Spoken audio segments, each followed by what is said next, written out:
olha só, Bolsonaro foi recebido hoje de manhã por esse grupo chamado 300 pelo Brasil. Isso aconteceu na saída do Alvorada. Investigados pelo Ministério Público por formação de quadrilha, os 300 do Brasil estão acampados em frente ao Congresso Nacional. Numa entrevista à BBC Brasil, uma das líderes do movimento, Sarah Winter, revelou que há armas de fogo no acampamento.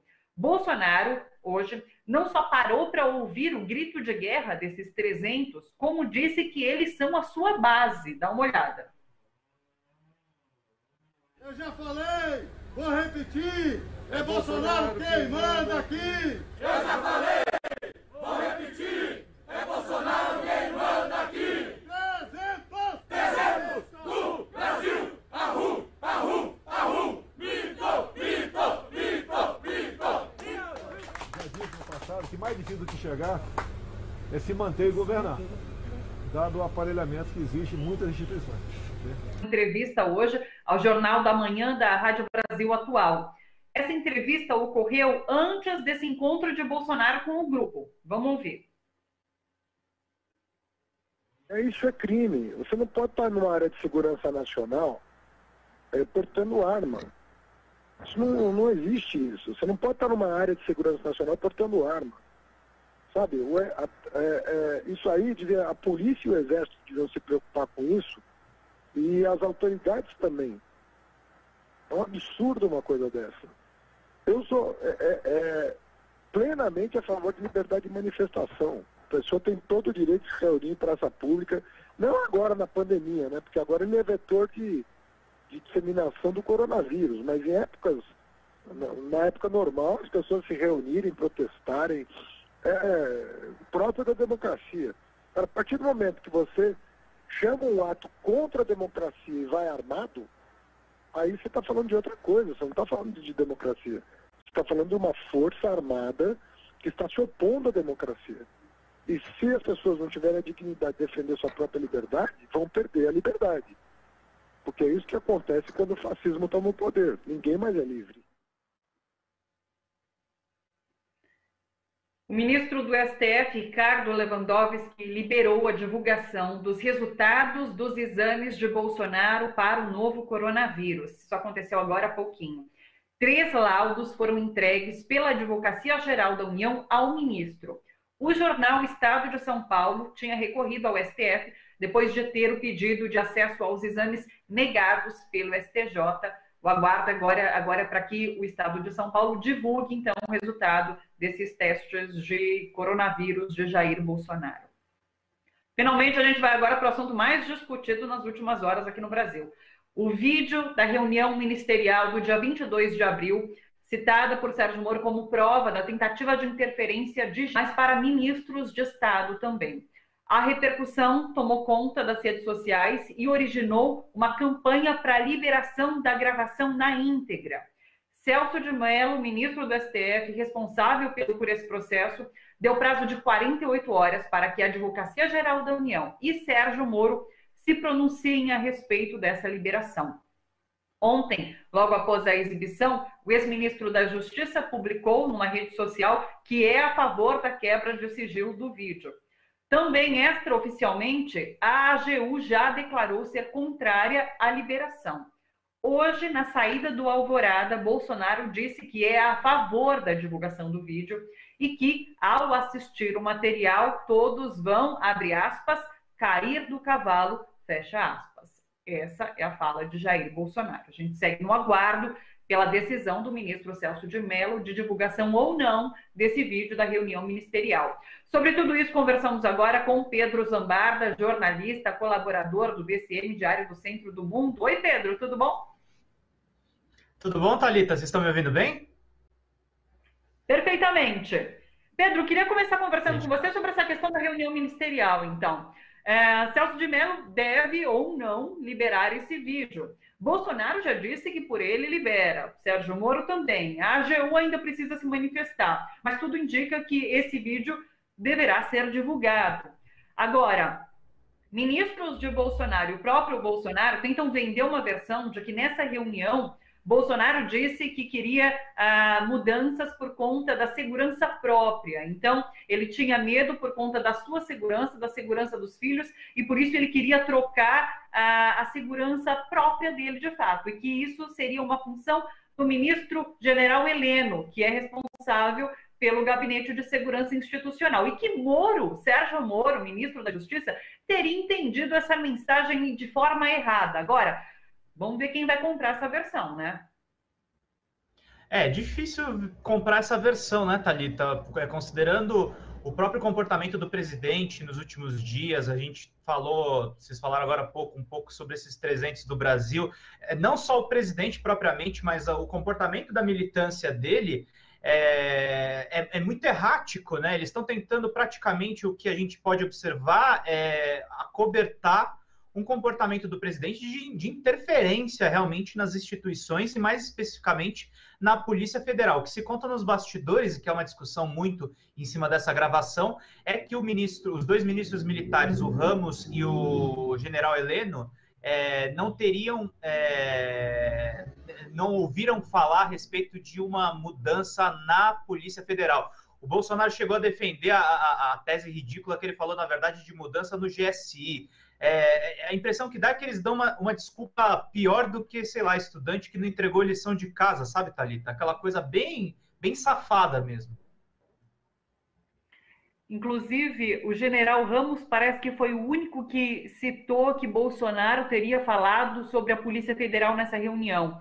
E Bolsonaro já disse que ele deve ter cometido um equívoco, porque nessa reunião não foi dita a palavra Polícia Federal, né?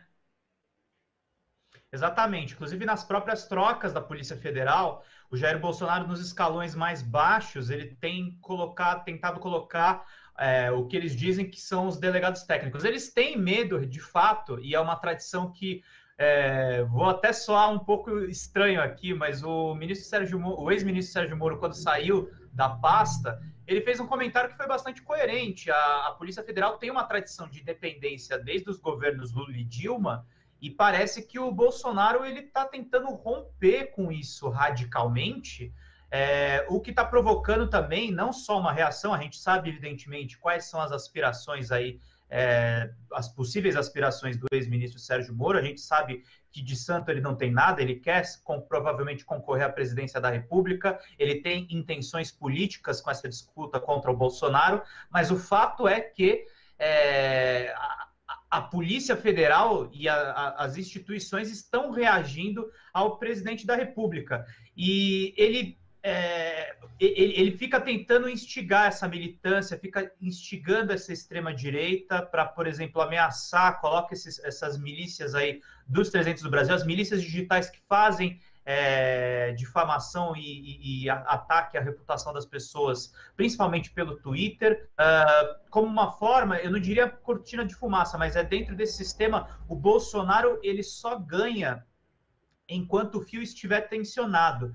Se for revelado de fato que esses exames, por exemplo, do coronavírus, dão um resultado que colocam ele de saia justa, se for comprovado que esse vídeo de fato mostra que ele tentou interferir na Polícia Federal sem nenhum mistério, claramente, numa gravação, aí a coisa tende a se voltar contra ele. A gente está testemunhando, Thalita, um momento que a gente vai ver esse bolsonarismo rachar cada vez mais. As pesquisas não deixam de mentir, a CNT já aponta uma medida de ruim e péssimo acima de 40%, então não dá para esperar, de fato, que as coisas vão ser fáceis para o Jair Bolsonaro, por mais que uma dessas duas notícias que eu citei aqui, eventualmente, possa ser favorável a ele. Tem muitos outros fatores que colocam esse governo numa tensão que eu não sei, eu tenho dúvida se eles conseguem segurar para além dessa militância, para além desses ataques que eles fazem.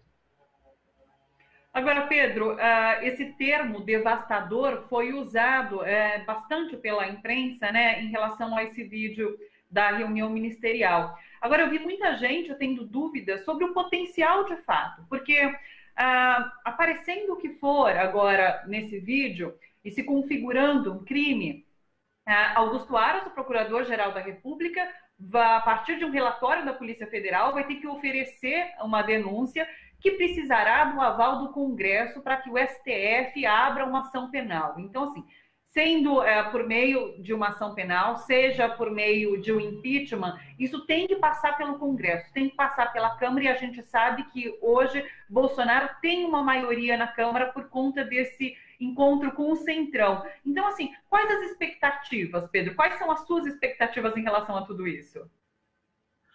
Olha, Thalita, quem disser para você que tem certeza de alguma coisa está redondamente equivocado. O próprio Rodrigo Maia dá uma declaração que o Supremo pode sentar em cima do processo do impeachment, que o impeachment não vai para frente. Mas a questão toda, Thalita, para além do Centrão que o Bolsonaro tenta comprar nesse momento, ele foi às compras, se aproximou de políticos fisiológicos, de condenados no mensalão.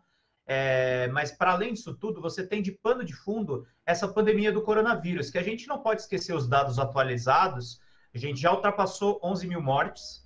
A previsão que a gente tem, segundo os estudos do Imperial College e as previsões que a própria OMS trabalha, até sexta-feira a gente pode ter em torno de 20 mil mortos. Então, é uma situação muito delicada, em que aí eu vejo não só, eu acho que pode existir uma vontade política maior pelo impeachment do Bolsonaro, mas num contexto de pandemia, todo passo é rigidamente calculado. Eu tenho inúmeras críticas ao Rodrigo Maia, mas uma coisa eu não posso tirar o crédito. Ele não pode entrar com um processo de impeachment com uma certa incerteza do Bolsonaro, de repente, sobreviver a esse processo e voltar fortalecido. Evidências que o Bolsonaro está piorando muito esse cenário. Eu acho que, se a pandemia sai da frente, a solução política tende a se acelerar mais. É a minha análise, é o que eu estou entendendo.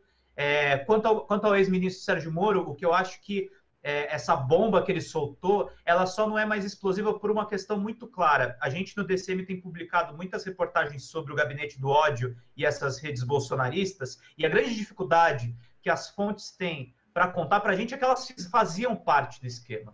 Elas faziam parte desse entranhado de coisas. Então, para o Sérgio Moro é muito difícil produzir provas contra o Jair Bolsonaro se claramente o crime da Marielle, de uma certa forma, implica a família, pode ser direto ou indiretamente. Se o caso das rachadinhas do Flávio, o Sérgio Moro fez vista grossa para isso. Se a questão dos delitos dos próprios outros filhos, se ele fez qualquer tipo de outra vista grossa, ele tem muito medo também de liberar informações que possam incriminá-lo e acabam, claro, com os planos políticos dele, mas podem comprometê-lo até num sentido mais profundo.